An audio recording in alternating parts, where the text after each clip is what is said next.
आदाब नाजरीन, खैर मकदम में आपका जी सलाम में और आपके साथ मैं हूं सऊद मोहम्मद खालिद। वक्त हो गया वर्ल्ड न्यूज का, जिसमें हम आपको कराएंगे आलमी खबरों से बाखबर। आखिरकार सऊदी अरब ने तस्लीम कर लिया कि सहाफी जमाल खशोगी इस्तांबुल में सऊदी काउंसिल खाने में ही मारे गए थे।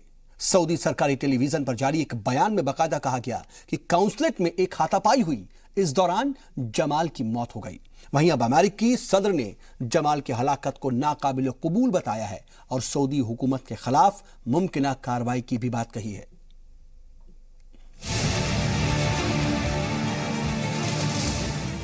सऊदी हुकूमत 2 हफ्तों से ज्यादा वक्त तक ये कहती रही कि सहाफी जमाल खशोगी इस्तांबुल वाक़े सऊदी काउंसिल खाने आए थे और चले गए, लेकिन चौतरफा दबाव के बाद आखिरकार सऊदी अरब के सुर बदल गए। अब स्टेट टेलीविजन पर जारी एक बयान में कहा गया कि जमाल खशोगी की मौत हो चुकी है। सऊदी अरब के अटॉर्नी जनरल के हवाले से बताया गया है कि खशोगी की काउंसिल खाने में एक झगड़े के दौरान जान चली गई। सहाफी जमाल खशोगी की मौत हो चुकी है। सऊदी कौंसिल खाने में झगड़े के दौरान उसकी मौत हुई। सऊदी अरब ने कहा है कि अभी भी जांच चल रही है और इस मामले में सऊदी अरब के 18 लोगों को हिरासत में लिया गया है। साथ ही डिप्टी इंटेलिजेंस चीफ अहमद अल असीरी और क्राउन प्रिंस मोहम्मद बिन सलमान के कानूनी सलाहकार अल कथानी को बर्खास्त कर दिया गया है। लेकिन सऊदी हुकूमत ये नहीं बता रही है कि जमाल की लाश कहां गायब की गई। इस मामले में तुर्की हुक्काम ने पार्क और दीगर इलाकों में छानबीन की है। सियासी माहिरीन का कहना है कि सऊदी हुकूमत किस तरह जमाल के कत्ल की कहानी बना रही है, उस पर यकीन करना मुश्किल है। लेकिन अमेरिकी सदर को सऊदी जांच पर अब भी भरोसा है। ट्रंप ने जमाल के कत्ल पर अफसोस का इजहार किया है। उन्होंने कहा कि सऊदी पर पाबंदी आयद करना एक ऑप्शन हो सकता है। वाज़ेह रहे कि जमाल खशोगी 2 अक्टूबर को जरूरी कागजात हासिल करने इस्तांबुल में वाक़े सऊदी अरब के काउंसिल खाना गए थे, लेकिन इसके बाद वापस नहीं लौटे। जमाल खशोगी सऊदी हुकूमत खासकर शहजादा सलमान के कड़े नाक़िदों में से थे। जमाल के कत्ल को जिस तरह 2 हफ्तों से भी ज्यादा वक्त तक छिपाया गया, उससे यह साफ हो जाता है कि दाल में जरूर कुछ काला है। जो भी हो, इस वाक़े ने सऊदी वली अहद शहजादा सलमान की शबीह को बड़ा नुकसान पहुंचाया है। ब्यूरो रिपोर्ट, जी सलाम। और इन सब के बीच हमारे साथ मिडिल ईस्ट के एक्सपर्ट शौकत भारती साहब फोन लाइन के जरिए जुड़ चुके हैं। शौकत सर, बहुत इस्तकबाल आपका जी सलाम पर। सर, सऊदी ने आखिरकार जमाल खशोगी के कत्ल की बात तो कबूल कर ली है, लेकिन सऊदी हुकूमत जो सफाई दे रही है, क्या उस पर यकीन किया जा सकता है? देखिए, एक बात बताएं कि आप फॉरेंसिक एक्सपर्ट जो है उसके अंदर, उसका पहुंचना वहां के ऊपर, एक कर्नल का पहुंचना वहां के ऊपर, वो जो टर्की ने 15 फोटोज जो है काउंसिल खाने में दाखिल होने वालों की दी हैं, और उसके बाद वो डॉक्टर जो इनका फॉरेंसिक एक्सपर्ट है, जो आरी लेकर गया था वहां काटने के लिए, और ये सब के सब पहले से वहां पहुंच गए थे। अब ये सारा राज तमाम मीडिया के सामने आ चुका है। इंटेंशनली उसको गए काटने के लिए। दूसरी बात ये है कि वो आदमी जो मोहम्मद बिन सलमान ने जितने दौरे किए हैं, उसमें उनका जो बॉडीगार्ड साथ में इनकी गया हुआ था, वो भी वहां के ऊपर मौजूद है। एक आदमी को काट रहे हैं और काटने के बाद म्यूजिक लगाकर सुन रहे हैं, ठीक है, ये तो जुल्म की एक इंतहा है। और ऑडियो टेप के अंदर सारे मामलात खुल चुके हैं और ये सारा काम मोहम्मद बिन सलमान ने ही करवाया। और चूंकि ये काम बगैर अमेरिकन इंटेलिजेंस की कंसर्न के नहीं हो सकता था, यही वजह है कि उनको पता था कि ये कुछ नहीं कर पाएंगे। और मैंने कल भी आपसे कहा था कि ट्रंप इनके खिलाफ कुछ भी नहीं करेंगे, और आज भी वही हो रहा है सर। लेकिन सर, एक तरफ ट्रंप ये कह रहे हैं कि वो सऊदी के खिलाफ कार्रवाई करेंगे, दूसरी तरफ ये कहते हैं कि ईरान को रोकने के लिए सऊदी वो हथियारों की सप्लाई नहीं रोक सकते हैं। क्या अंदर खाने डील हो चुकी है? देखिए, वो तो डील पहले ही हो चुकी है कि अब इनको एक बहाना बनाया जा रहा है कि साहब ईरान को रोकने के लिए हमें जो है मोहम्मद बिन सलमान की जरूरत है। लेकिन प्रेशर काफी बिल्टअप हो रहा है। मे बी पॉसिबल कि मोहम्मद बिन सलमान को शिफ्ट कर दिया जाए।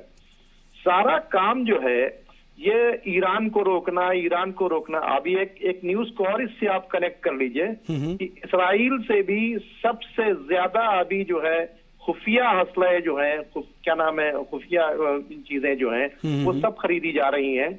उसमें भी सऊदी अरेबिया है, यूएई है, बहरीन है। यानी ये जो सऊदी अरेबिया का नेक्सस है वो पूरी तरीके से अमेरिका और इस्राइल के इशारे के ऊपर नाच रहा है। और ये काम जो हुआ है, और ट्रंप को पता था कि ट्रंप कुछ नहीं करेंगे उनके बारे में, इसलिए सारा काम हुआ है। सर, लेकिन क्या जमाल खाशोगी के कत्ल मामले में सऊदी हुकूमत, खास करके प्रिंस सलमान की छवि को धक्का नहीं लगा है? क्या दुनिया का सऊदी पर से सीधे तौर पर भरोसा कम नहीं हुआ है? देखिए, प्रिंस ये मोहम्मद बिन सलमान जो है, इनका एटीट्यूड अपना है कि जो चाहते हैं वो करते हैं। इनको अपनी छवि से कोई मतलब नहीं, और ना किसी अरब रूलर्स की छवि से कोई मतलब है। आप नेट के ऊपर चले जाइए, इनकी तमाम चीजें जो है, इनकी तमाम जुल्म, इनकी गंदगी, वो सब फैली हुई है। इनको अपनी छवि की जरूरत नहीं है, जो चाहते हैं वो करना चाहते हैं। अफसोस ये है कि खातमैन हरमैन शरीफैन अपने आप को ये कहलाते हैं।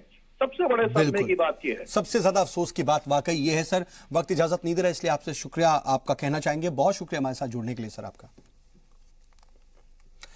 उधर सऊदी अरब में 23 से 25 अक्टूबर के दरमियान एक सरमायाकारी कॉन्फ्रेंस मुनक्किद हो रही है, लेकिन इस्तांबुल के काउंसिल खाने से सहाफी जमाल खाशोगी के लापता होने और फिर अब यह साफ हो जाने के बाद कि उनका कत्ल किया गया, अमेरिका समेत कई ममालिक ने कॉन्फ्रेंस में शिरकत ना करने का फैसला कर लिया है। इसके अलावा बड़ी बड़ी कंपनियों ने भी रियाज कॉन्फ्रेंस में शिरकत करने से माजरत की। अमेरिका के वजीर खजाना स्टीवन न्यूचिन ने यह कहा है कि उनकी रियाद कॉन्फ्रेंस में जाने की उम्मीद कम है।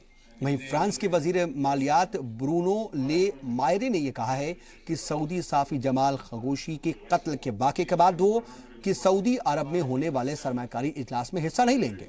वाज़ेह है कि सहाफी जमाल के कत्ल की वारदात से सऊदी हुकूमत की इमेज को भी सीधे नुकसान पहुंचा है।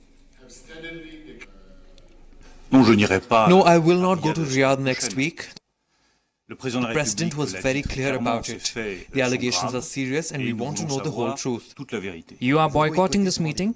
The conditions are not right for me to go to an investment conference in Riyadh. I called my Saudi counterpart yesterday to tell him that I won't be taking part in the conference. What is important now is that the whole truth, all light is shed on this affair. इधर Bulgaria की खातून सहाफी Victoria मारिनोवा कत्ल मामले में गिरफ्तार किए गए शख्स ने अपना जुर्म कबूल कर लिया है। पुलिस के मुताबिक 20 साल शख्स ने विक्टोरिया का रेप और उसके बाद कत्ल का एतराफ कर लिया है। पुलिस एहलकार ने कहा कि मुल्जिम नशे की हालत में था और उसे अपने जुर्म पर अफसोस और शर्मिंदगी है। इस मुश्तबह शख्स को गुज़िश्ता दिनों जर्मनी में गिरफ्तार किया गया था। वाज़ेह है कि बुल्गारिया की 30 साल टेलीविजन सहाफी विक्टोरिया मारिनोवा की लाश 8 अक्टूबर को एक पार्क में पाई गई थी और रिनोवा यूरोपियन यूनियन के फंड के गलत इस्तेमाल पर तफ्तीशी रिपोर्ट कर रही थी। जिस केस पर वो काम कर रही थी उसने पूरे यूरोप में हलचल मचा रखी थी। अफगानिस्तान में तशद्दुद के बीच आज पार्लिमानी इंतखाबात में वोट डाले गए। कई पोलिंग बूथ पर लोगों की कतारें देखी गईं, लेकिन इस दौरान कई पोलिंग स्टेशनों के नजदीक बम धमाके भी हुए। इत्तलात के मुताबिक ये धमाके उस वक्त हुए जब वोटर अपने हक राय दही का इस्तेमाल करने के लिए पोलिंग मराकज पर मौजूद थे। इन धमाकों में दर्जनों अफराद हलाक हो गए। दरअसल तालिबान ने इंतखाबात का बायकॉट किया है और लोगों को भी इंतखाबात में हिस्सा ना लेने की धमकी दी है। आपको बता दें कि अफगानिस्तान के आम इंतखाबात में 2564 उम्मीदवार अपनी किस्मत आजमा रहे हैं। इनमें 16% उम्मीदवार खवातीन हैं। तालिबान की धमकी के बावजूद लोगों ने इंतखाबात में बढ़ चढ़कर हिस्सा लिया। वहीं अफगानिस्तान के सदर अशरफ गनी ने इंतखाबात के लिए अफगान शहरियों को मुबारकबाद दी और सिक्योरिटी अफवाज खासतौर से फिजाइया की तारीफ की।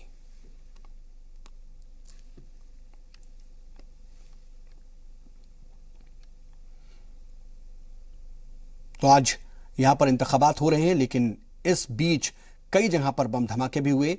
वो वाकई अफसोसनाक थे, लेकिन फिर भी कई जगहों पर लोगों की लंबी कतारें भी दिखी। ये खुशाइंद रहा। हमारे साथ मिडिल ईस्ट के एक्सपर्ट डॉक्टर मोहम्मद सोहराब साहब फोन लाइन के जरिए जुड़ चुके हैं। डॉक्टर सोहराब, बहुत इस्तकबाल आपका जी सलाम पर। सर, अफगानिस्तान में धमाकों के बीच वोट डाले गए, कई लोग मारे गए। ये इलेक्शन अफगान जमहूरियत में अहमियत कितना रखता है? नहीं, ये वाकई बहुत बड़ा इवेंट है, एक लैंडमार्क इवेंट है जी। कि तमाम बाइकॉट और वायलेंस तशद्दुद के बावजूद लोगों ने बहुत ज्यादा इंटरेस्ट लिया जी। तो ये कहीं ना कहीं एक तरह से जमहूरियत, मैं ये कहूंगा कि जमहूरियत वहां पर मजबूत हो रही है ग्राउंड लेवल पे, यानी पब्लिक परसेप्शन। अब ये ऊपर से किस तरह से इस स्पिरिट को, इस वैल्यूज को मैनिपुलेट कर दिया जाएगा, ये एक दूसरी बात है। लेकिन ग्राउंड लेवल पर लोगों में ये अब यकीन, लोगों के तरफ से ये मुजाहरा हो रहा है इस बात का जी, डेमोक्रेसी जो है एक रूट पकड़ रही है और लोग जो है समाज में तब्दीली या हुकूमत में तब्दीली जमहूरी तौर तरीके से लाना चाहते हैं, ना कि तशद्दुद के तौर तरीके से लाना चाहते हैं जी। लेकिन सर, हाँ, इसकी क्रेडिट वहां के लोगों की जाती है, अमेरिकन प्रोपेगेंडा को नहीं जाती है। अमेरिकन ठीक बात, शामिल है। ये बेसिकली ये डेमोक्रेटिक प्रोसेस जो है, लोगों का पार्टिसिपेशन जो है, ये बैनुल-अक़वामी कम्युनिटी और बाहर के ममालिक जो उसमें अफगानिस्तान में मदाखलत कर रहे हैं, ये उनके लिए भी मैसेज है कि अफगानिस्तान के अवाम जो है मैच्योर है, आपको डेमोक्रेसी और 50 तरह की बातों को सिखाने की जरूरत नहीं है। ठीक बात है सर, ठीक बात है। लेकिन सर, अफगानिस्तान का एक बड़ा हिस्सा तालिबान के कंट्रोल में हम सब जानते हैं, वहां जमहूरियत की जड़ें भी बहुत मजबूत नहीं है। ऐसे में इस इंतखाब जो हो रहा है उसका मतलब कितना ज्यादा अहम हो जाता है, क्या मतलब निकल सकता है?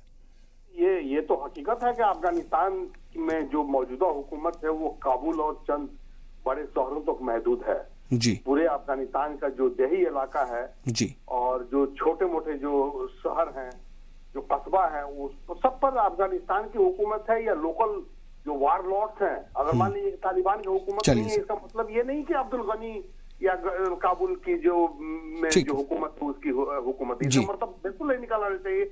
जो तालिबान के अंडर में नहीं है वो भी किसी और के अंडर में है, इस हुकूमत के अंडर में सही नहीं बात, है। ठीक है जो वार लॉर्ड्स हैं उसके अंडर में है। चलिए सर, वक्त इजाजत नहीं दे रहा है, इसलिए आपसे इजाजत देना चाहेंगे। बहुत शुक्रिया आपका हमारे साथ जुड़ने के लिए। इधर लैटिन अमेरिकी मुल्क होंडुरास, ग्वाटेमाला और दीगर ममालिक से लोग बड़ी तादाद में अमेरिका में दाखिल होने के लिए मैक्सिको सरहद तक पहुंच गए। कारवां की शक्ल में सैकड़ों की तादाद में लोग अमेरिका में दाखिल होने की कोशिश कर रहे थे, लेकिन ट्रंप इंतजामिया और गैर कानूनी मुजाहिरीन के खिलाफ नजर आ रही है और अमेरिका ने इन मुजाहिरीन को रोकने के लिए मैक्सिको पर दबाव बढ़ा दिया है। जराये के मुताबिक ग्वाटेमाला मैक्सिको सरहद पर पुलिस ने कई मुजाहिरीन को हिरासत में ले लिया। उधर अमेरिकी सदर डोनाल्ड ट्रंप ने अमेरिका की मैक्सिको से लगने वाली सरहद को बंद करने और लैटिन अमेरिका से आने वाले गैर कानूनी मुजाहिरीन को, जो तमाम मुहाजिरीन हैं, उनको रोकने के लिए फौज तैनात करने की धमकी दी है। ट्रंप ने कहा कि अल साल्वाडोर और होंडुरास और ग्वाटेमाला जैसे ममालिक को अमेरिका की तरफ से दी जाने वाली मुआशी मदद भी बंद की जा सकती है। Give you a little bit of a readout on my meeting with President Peña Nieto. It was a good conversation. We are jointly very focused on the caravan that is making its way through. The Mexican government is making all the decisions about how to address this, and they are fully engaged. They sent 500 federal allies down to the southern border. I wanted to express my sympathy to them. इधर America में H-1B visa रखने वाले हर 4 में से 3 अफराद हिंदुस्तानी शहरी है, यह बात सामने आ चुकी है और अमेरिका की एक ऑफिशियल रिपोर्ट में यह जानकारी दी गई है। अमेरिकी सिटीजनशिप और इमिग्रेशन सर्विस के रिपोर्ट के मुताबिक 5 अक्टूबर तक अमेरिका में H-1B वीजा रखने वालों की तादाद 4,19,637 थी। इनमें से 3,09,986 हिंदुस्तानी शहरी हैं। इस रिपोर्ट के मुताबिक कुल H-1B वीजा की करीब 73.9 यानी कि तकरीबन 74% जो H-1B वीजा है वो हिंदुस्तानियों के पास ही है। इसके बाद चीन के लोगों की बारी आती है। वहीं अमेरिकी सदर डोनाल्ड ट्रंप हिंदुस्तानी पेशेवरों के बीच मकबूल H-1B वीजा पॉलिसी में बड़ी तब्दीली लाने जा रहे हैं। इससे सीधे तौर पर भारतीय IT पेशेवरों और वहां पर काम कर रही छोटी बड़ी हिंदुस्तानी कंपनियों पर असर पड़ेगा। वाज़ेह है कि H-1B वीजा लोगों को अमेरिका में 3 साल तक काम करने की इजाजत देता है, जिसे 6 साल तक बढ़ाया जा सकता है। इधर अल्जीरिया की हुकूमत ने काम और मुलाजमत के मकामात पर नकाब या किसी तरह के ऐसे लिबास को पहनने पर पाबंदी आयद कर दी है। इससे फर्द की शिनाख्त मुमकिन न हो सके। मुतल्लिका हुक्काम की जानिब से जारी नोटिफिकेशन में तमाम अफराद के लिए इस ऐलान पर अमल दरामद लाजमी करार किया गया है। अगर कोई इस हुक्म की खिलाफ वर्जी करेगा तो उस पर जुर्माने का भी प्रोविजन रखा गया है। हुकूमत के इस इकदाम ने मजहबी हलकों से ताल्लुक रखने वाली खवातीन में गम और गुस्से की लहर दौड़ा दी है। हुकूक के इंसानी तंजीमों ने भी इसे खवातीन के मजहबी हुकूक के खिलाफ बताया है। वाज़ेह है कि इससे कबल अल्जीरिया में इम्तिहानात के दौरान तालिबात के हिजाब पहनने पर भी पाबंदी लगाई गई थी। इधर बरतानिया की तारीख में पहली बार मरकजी बैंक के करेंसी नोट पर एक मुस्लिम खातून की तस्वीर छपने वाली है। जी हां, बरतानिया 2020 यानी कि 2020 में 50 पाउंड का प्लास्टिक करेंसी नोट जारी करने का इरादा रखता है और इस सिलसिले में बैंक ऑफ इंग्लैंड ने अभी से तैयारी शुरू कर ली है। नोट पर जिसकी तस्वीर लगाई जाएगी वो मुस्लिम खातून नूर इनायत खान है। यह बरतानिया में जंगी हीरो का दर्जा रखने वाली वाहिद मुस्लिम खातून है। बता दें कि नूर की पैदाइश है वो 1914 में मॉस्को में हुई थी, लेकिन उनकी परवरिश फ्रांस में हुई और वो रही ब्रिटेन में। दूसरी जंग अजीम के दौरान उन्होंने बरतानवी हुकूमत के लिए जासूसी के काम को अंजाम दिया, लेकिन वो पकड़ी गई और नाजियों के हाथों उनका कत्ल कर दिया गया। नूर इनायत खान को 1914 में बरतानिया की हुकूमत ने मुल्क के सबसे बड़े शहरी एजाज जॉर्ज क्रॉस से नवाजा था। वक्त एक और छोटे से ब्रेक का, जल्द होते हैं हाजिर।